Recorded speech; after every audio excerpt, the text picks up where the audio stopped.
This is one of those, like, friend has an opinion and you have to sit there and try to figure out, okay, why do you believe this? Okay, here's where that's wrong. And it was about ICE.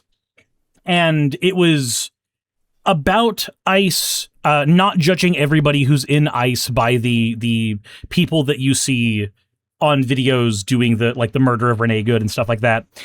And I just sat there listening and then going, you're right, but I think the Nuremberg trials have an opinion on that. Yeah, like, like if the organization is known for doing this shit, I think it's perfectly okay to hold the organization accountable. The Nazi paper pushers were just as bad as the people pulling the triggers. I mean, arguably many of them maybe not just as bad, but like arguably many of them are worse. Not okay. So Hitler directly killed very few people.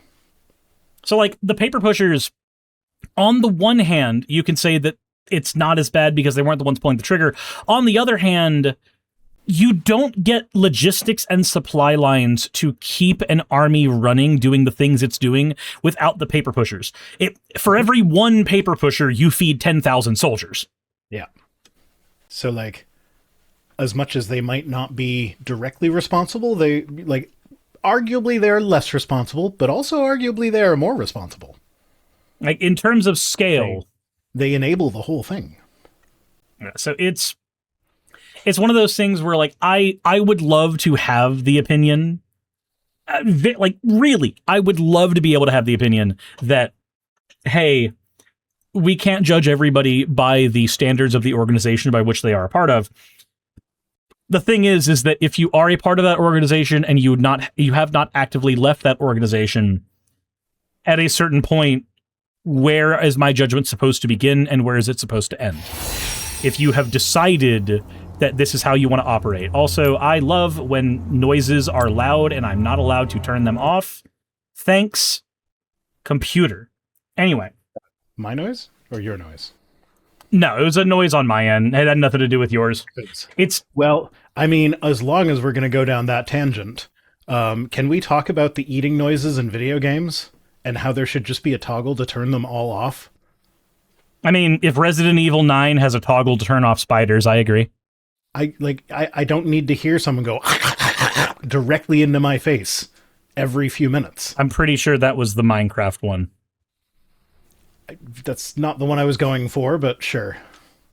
I have begun playing a new video game, Cyrus. Oh, really? After so many years? Yes. I started playing Pal World. Okay. Because everybody's making a big deal out of it. And I guess it just released its non-beta version. And I was kind of curious to see how close it was to Pokemon. And it's not. I can definitely see the comparison. Thank you for the Hydrate, Axo. Like, they definitely open themselves wide open to the comparison. Like, the comparison is obvious. But honestly, gameplay-wise, I feel like it's more similar to Breath of the Wild. I mean, yeah, it's... So... Even right down to you climb the tower and you get a map. Like, it is the generic, I am playing a survival game in a post-Breath of the Wild world game. Yeah. That's what it is. Also, I love that my Zoom is frozen. Why is my Zoom... It's not frozen on my end. There we go. Nope, it was OBS. I need to reboot my computer. My OBS is being strange. Oh, fuck you. That means I have to talk to the people all by myself. No, I'm not. No, okay, no. Oh, you're streaming from a different computer than your... No, that is not me saying that I need to reboot my computer right now. I'm saying that in order to fix it later, I will need to reboot the computer. For now, I'm going to sit down. These are problems for later, Cyrus. Yeah, for now, I'm going to sit down and fucking deal with it. Stratahawk's like, a new game? Is this even possible for Vice Rhino? No, it's not.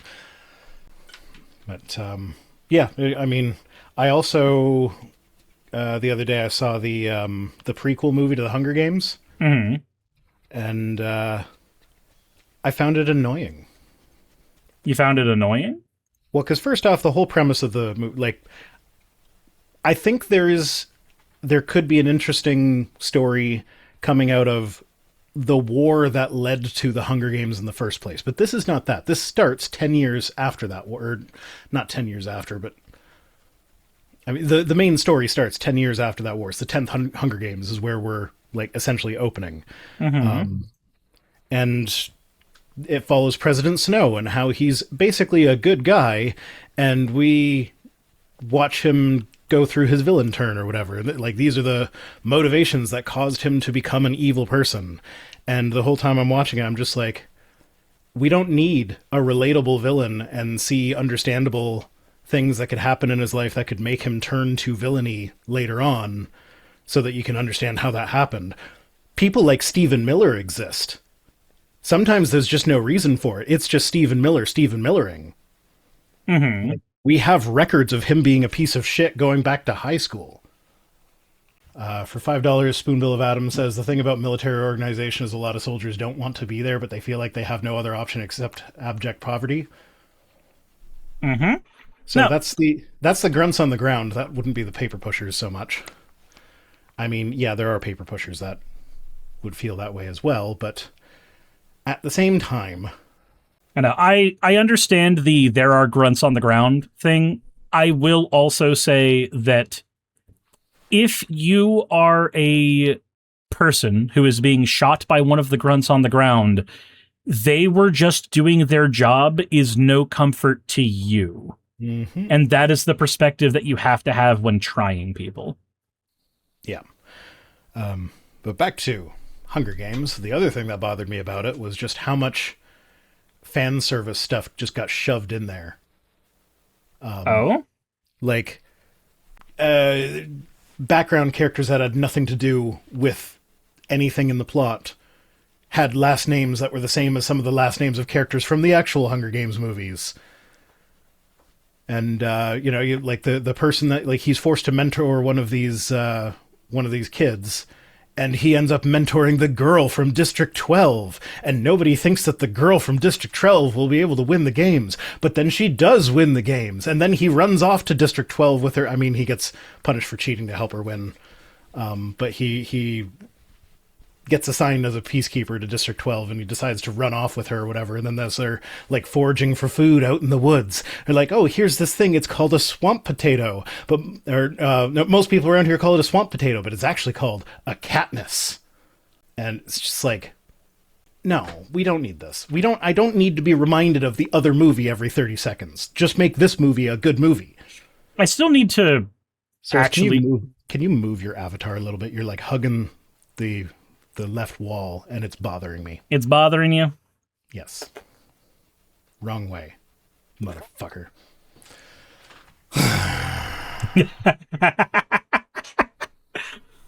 Yeah. I am here to entertain you. Yeah, so...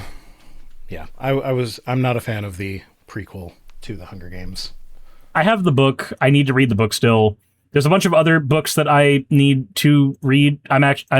So I finally did actually pick up A Short Stay in Hell, and that book was fucking fantastic.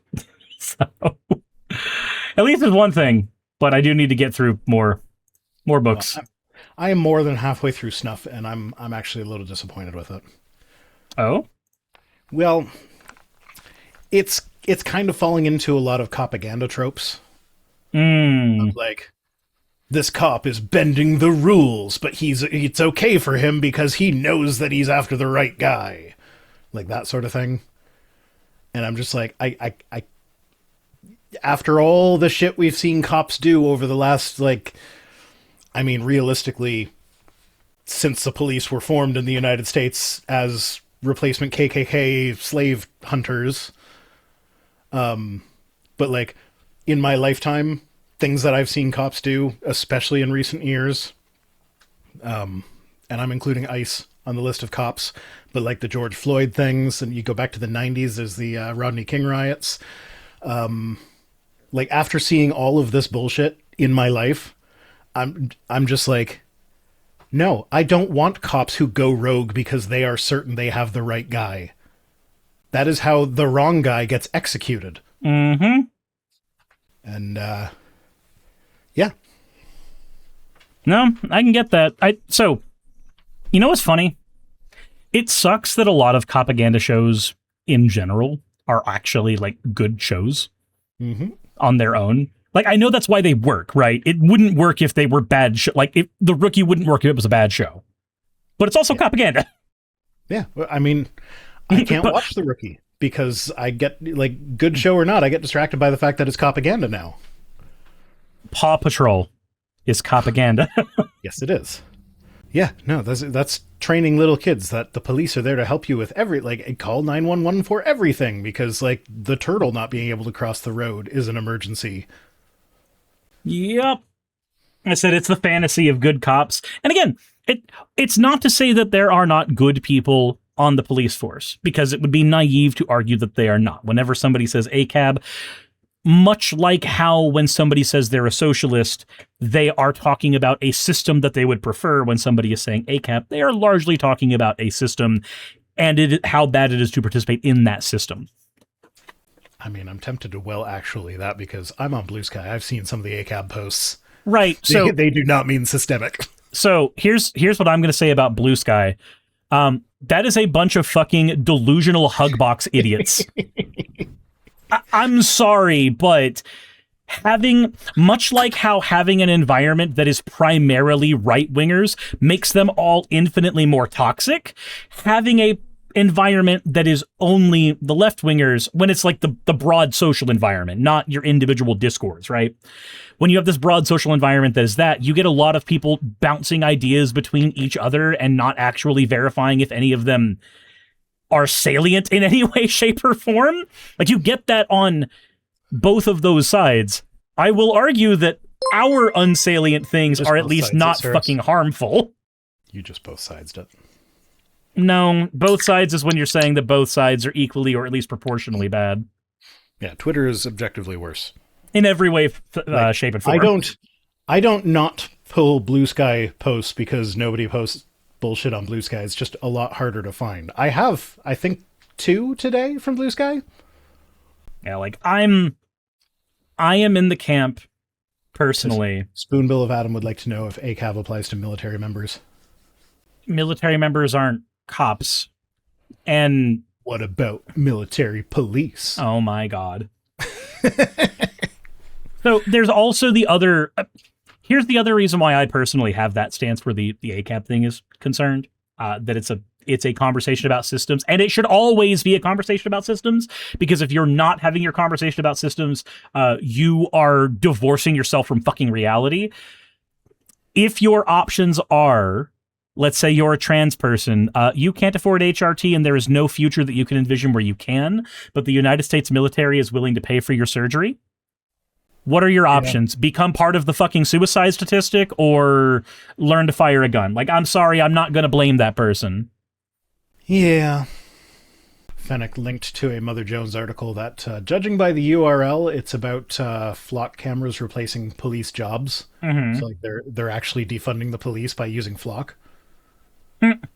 So that could be a new anti-flock angle. We're here to preserve police jobs. We don't want to defund the police. Oh, the flock guys are here to defund the police. What are you doing?